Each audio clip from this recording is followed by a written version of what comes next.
ZEE5 ಇರುವಾಗ ನೀವು ನಿಮ್ಮ ನೆಚ್ಚಿನ ಶೋಗಳನ್ನ ಎಂದಿಗೂ ಮಿಸ್ ಮಾಡಿಕೊಳ್ಳುವುದಿಲ್ಲ. ಅದು ಸಂಪೂರ್ಣ ಉಚಿತವಾಗಿ. ರೀ, ಉತ್ಸವ ಎಷ್ಟು ಚೆನ್ನಾಗಾಯ್ತು ಅಲ್ವಾ? ನೀವಂತೂ ಉತ್ಸವ ಮೂರ್ತಿನ ಎತ್ಕೊಂಡಿದ್ದು ನನಗೆ ತುಂಬಾ ಖುಷಿ ಆಯ್ತು. ದೇವ್ರ ಸೇವೆ ಮಾಡಕ್ಕೆ ಒಂದು ಅವಕಾಶ ಸಿಕ್ತಲ್ಲ, ನನ್ಗಷ್ಟು ಸಾಕು. ಅಪ್ಪ ಜಾನು, ಏನಪ್ಪ? ಅದು ಅಳಿಯಂದ್ರೆ ನಿಮಗೆ ಇಲ್ಲಿ ಉಳ್ಕೊಳ್ಳೋದಕ್ಕೆ ಕಷ್ಟ ಆಗುತ್ತೆ, ಅದಕ್ಕೆ ನೀವಿಬ್ರು ಮನೆಗೆ ಹೋಗಿ ಬೆಳಗ್ಗೆ ಬನ್ನಿ. ಯಾಕೆ ಮಾವ, ಒಂದು ಜಾಗಕ್ಕೆ ಬಂದಿದ್ದೀವಿ ಅಂದಮೇಲೆ ಕಷ್ಟ ಆಗುತ್ತೆ ಅಂತ ಹೇಳಬಾರ್ದು. ನಾವು ಅಡ್ಜಸ್ಟ್ ಮಾಡ್ಕೋತೀವಿ, ಇಟ್ಸ್ ಫೈನ್. ಹಾಗಲ್ಲ, ನಾವೆಲ್ಲ ಇಲ್ಲೇ ಇರ್ತೀವಿ, ನಮಗೆಲ್ಲ ಅಭ್ಯಾಸ ಇದೆ, ನಿಮಗೆ ಕಷ್ಟ ಆಗ್ಬೋದು. ಅದಕ್ಕೇನೆ ನೀವಿಬ್ರು ಮನೆಗೆ ಹೋಗಿ ಬೆಳಗ್ಗೆ ಪೂಜೆ ಸಮಯಕ್ಕೆ ವಾಪಸ್ ಬಂದ್ರೆ ಸಾಕು. ಅಂದ್ರೆ ರಾತ್ರಿ ಪೂರ್ತಿ ನೀವೆಲ್ಲ ಇಲ್ಲೇ ಇರ್ತೀರಾ?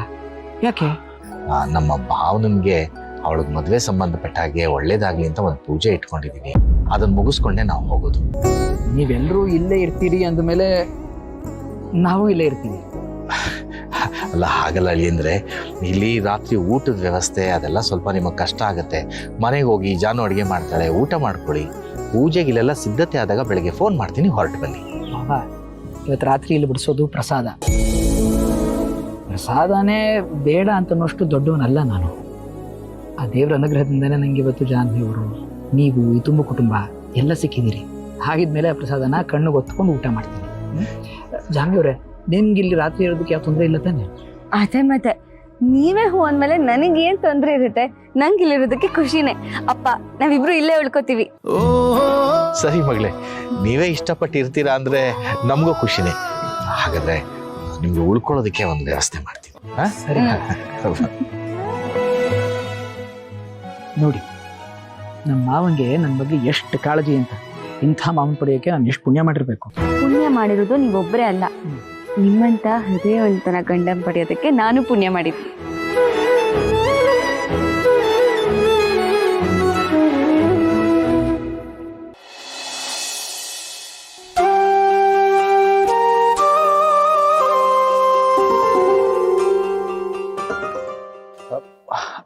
ಹೇ ವಿಶ್ವ, ಆಂಟಿ, ಹೇಗಿದೀಯಪ್ಪ? ನಾನು ಚೆನ್ನಾಗಿದ್ದೀನಿ ಆಂಟಿ, ನೀವೇ ಹೇಗಿದ್ದೀರಾ? ನಾವೆಲ್ಲರೂ ಚೆನ್ನಾಗಿದ್ದೀವಪ್ಪ. ಅಂದಹಾಗೆ ನೀನೇನಪ್ಪ ಇಲ್ಲಿ? ನಮ್ಮೂರಿನ ಉತ್ಸವ ಅಂದ್ರೆ ನಾವು ಬರ್ದೇ ಇರೋದಕ್ಕಾಗತ್ತಾ? ನೀನೊಬ್ನೇ ಬಂದಿದ್ಯಾ ಅಥವಾ ಅಪ್ಪ ಅಮ್ಮ ಎಲ್ಲ ಬಂದಿದ್ದಾರಾ? ಎಲ್ರು ಬಂದಿದ್ದಾರೆ ಆಂಟಿ. ಇದು ನಮ್ಮ ಮನೆ ದೇವರು. ಇಲ್ಲಿ ತುಂಬಾ ವರ್ಷ ಆದ್ಮೇಲೆ ಉತ್ಸವ ಆಗ್ತದೆ, ಅದಕ್ಕೆ ಮನೆಯವ್ರೆಲ್ಲರೂ ಬಂದಿದೀವಿ. ಓ, ಇದು ನಿಮ್ಮನೆ ದೇವ್ರಾ? ನಮ್ಮನೆ ದೇವ್ರು ಇದೇನಪ್ಪ. ಎಷ್ಟು ದಿನ ಆಯ್ತಪ್ಪ ನಿನ್ನನ್ ನೋಡಿ. ಮನೆ ಕಡೆ ಬರೋದನ್ನೇ ಬಿಟ್ಬಿಟ್ಟಿಯಲ್ಲ ನೀನು. ಜಾನು ಮದ್ವೆಗೆ ಯಾಕೆ ಬರ್ಲಿಲ್ಲ ನೀನು? ಹೋಗ್ಲಿ, ಜಾನು ಇಲ್ಲಿಗೆ ಬಂದಿದ್ದಾಳೆ, ಅವಳನ್ನ ಮಾತಾಡಿಸ್ತೀಯ ನೀನು? ಆಂಟಿ, ಆಗ್ಲೇ ಅವ್ರ ಗಂಡನ ಜೊತೆ ಸಿಕ್ಕಿದ್ಲು, ಮಾತಾಡಿಸ್ದೆ. ಒಳ್ಳೇದಾಯ್ತಪ್ಪ. ಅಂದ್ಹಾಗೆ ಅಪ್ಪ ಅಮ್ಮ ಬಂದಿದ್ದಾರೆ ಅಂದ್ಯಲ್ಲ, ಅವ್ರನ್ನ ಭೇಟಿ ಮಾಡ್ಸಲ್ವಾ? ಮಾಡಿಸ್ತೀನಿ ಆಂಟಿ. ಅಪ್ಪ ಉತ್ಸವದಲ್ಲಿ ಬ್ಯುಸಿ ಆಗಿದ್ದಾರೆ, ಅಮ್ಮ ಇಲ್ಲೇ ಎಲ್ಲೋ ಇರ್ತಾರೆ. ನೀವ್ ಇಲ್ಲೇ ಇರ್ತೀನಿ ಅಂದ್ರೆ ಹೋಗಿ ಕರ್ಕೊಂಡ್ ಬರ್ತೀನಿ. ನಾನು ಅಲ್ಲೇ ಮುಂಭಾಗದಲ್ಲಿ ಇರ್ತೀನಿ, ಅಲ್ಲಿಗೆ ಕರ್ಕೊಂಡ್ ಬಾ.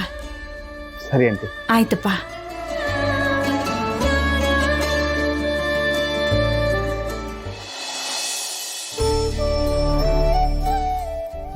ಅಮ್ಮ, ಉತ್ಸವಕ್ಕೆ ಜಾನು ಮನೆಯವರೆಲ್ಲರೂ ಬಂದಿದ್ದಾರೆ. ಅವ್ರಮ್ಮ ನಿನ್ನನ್ನು ಭೇಟಿ ಆಗ್ಬೇಕು ಅಂತ ಹೇಳಿದ್ರು, ಬಾ ಮಾತಾಡ್ಸು. ಹಾ, ಮಾತಾಡ್ಸೋಣ.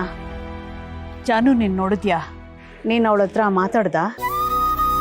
ಶೀಲಮ್ಮ, ಮಾತಾಡಿಸ್ಬೇಕು ಅಂತ ಮನ್ಸು ಬಂತು, ಆದರೆ ಬದುಕಿಂದ ದೂರ ಆಗಿರೋರನ್ನ ಮತ್ತೆ ಮಾತಾಡಿಸಿ ನಿಮ್ಮ ಮನ್ಸಿಗೆ ನೋವು ಕೊಡೋದು ಬೇಡ ಅಂತ ಸುಮ್ಮನೆ ಅದೇ.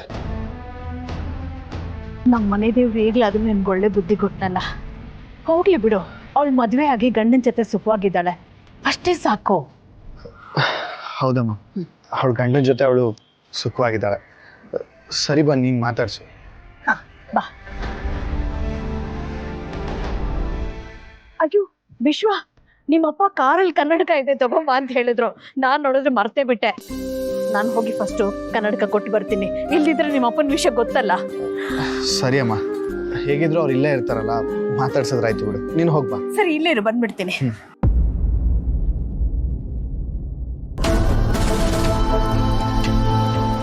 ಬೇಡ, ಚಾನು ಏನಾದರೂ ಈ ಕಡೆ ಇದ್ರೆ ಅವಳು ಕಾಣಿಸೋದು ಬೇಡ.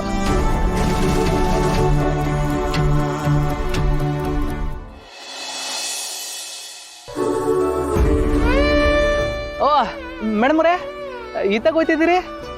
ಹಾ, ಊಟ ಈ ಕಡೆನೇ ಅಲ್ವಾ? ಹ್ಞೂ ಮೇಡಮ್ ಅವರೇ, ಈ ಕಡೆನೇ. ಬನ್ನಿ, ನೀವು ಊಟ ಮಾಡಿ.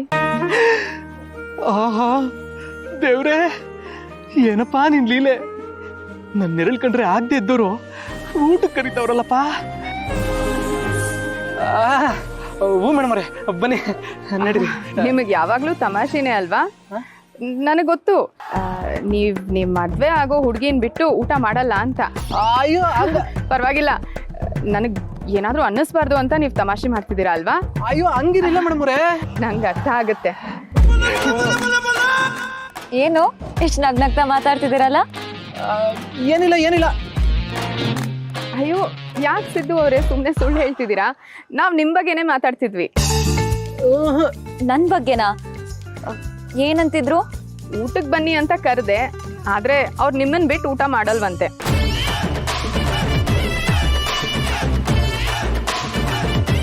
ಅವ್ರ ಅಕ್ಕನೂ ಹೇಳ್ತಿರ್ತಾರೆ, ಸಿದ್ದು ಅವ್ರಿಗೆ ನೀವು ಅಂದ್ರೆ ತುಂಬಾ ಇಷ್ಟ. ನಾನು ಊಟಕ್ಕೆ ಹೋಗಿರ್ತೀನಿ, ಸಿದ್ದು ಅವ್ರೆ ಇವ್ರನ್ನೂ ಕರ್ಕೊಂಡ್ ಏನ್ರಿ ಗೌಡ್ರೆ, ನಾನು ಇಲ್ದೇ ಇರಾಗ ಹೀಗೆಲ್ಲ ಮಾತಾಡಿದ್ದೀರಾ? ನಾನಿಲ್ದೆ ಹೋದ್ರೆ ಊಟ ಗಂಟ್ಲಲ್ಲಿ ಇಳಿಯಲ್ವಾ? ಮೇಡಮ್ ಅವರೇ, ಅಷ್ಟು ಸೀನೆಲ್ಲ ಇಲ್ಲ ಅವ್ರಿಗೆ.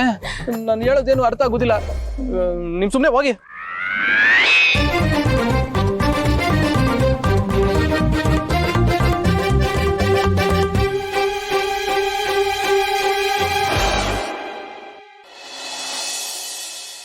ಅಮ್ಮ ಎಲ್ಲಿಗೆ ಕರ್ಕೊಂಡು ಹೋಗ್ತಿದ್ಯಾ?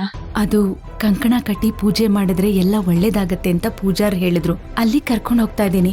ಅಮ್ಮ, ನಾನು ನಿಂಗೆ ಎಷ್ಟು ಸಲ ಹೇಳಿದ್ದೀನಿ, ನೀನ್ ಅರ್ಥನೇ ಮಾಡ್ಕೋತಿಲ್ಲ. ನನಗೆ ಈ ಮದ್ವೆ ಎಲ್ಲ ಬೇಡ ಅಮ್ಮ. ಭಾವನಾ ಮಗಳೇ, ನೀನ್ ಈ ಪರಿಸ್ಥಿತಿನಲ್ಲಿ ಯೋಚನೆ ಮಾಡಿ ಹೇಳ್ತಾ ಇದೀಯ, ಆದ್ರೆ ನಾವು ನಿನ್ನ ಭವಿಷ್ಯದ ಬಗ್ಗೆ ಯೋಚನೆ ಮಾಡ್ತಾ ಇದ್ದೀವಮ್ಮ.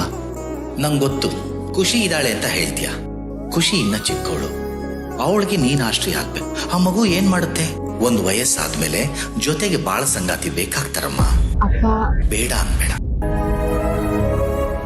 ಭಾವನಾ, ಅಪ್ಪ ಎಷ್ಟು ಹೇಳ್ತಾ ಇದಾರಲ್ವಾ, ಬಾಮ್ಮ, ಬಾ ನೀನು.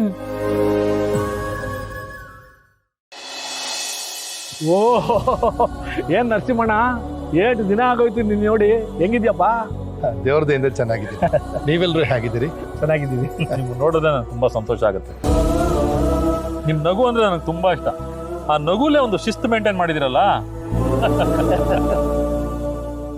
ಅದು ನೀವು ಒಳ್ಳೆ ಮನಸ್ಸಿಂದ ನೋಡ್ತಾ ಇದ್ದೀರಾ, ಅದಕ್ಕೆ ಹಾಗೆ ಅನ್ಸುತ್ತೆ. ಹೇಗೋ ದೇವ್ರದಿಂದ ನೀವಿಬ್ರು ಒಂದಾದ್ರಲ್ಲ, ನನಗಂತೂ ಬಹಳ ಖುಷಿ ಆಗ್ತಿದೆ. ಬರೀ ರಾಜಕೀಯದಲ್ಲೇ ಅಲ್ಲ ನರಸಿಂಹಣ್ಣ, ಈಗ ನಾವಿಬ್ರು ಬೀಗರು ಆಗ್ತಾ ಇದೀವಿ. ಆದ್ರೆ ವಿಷಯ ಯಾರಿಗೂ ಹೇಳ್ತಾ ಇಲ್ಲ ಅಷ್ಟೇ.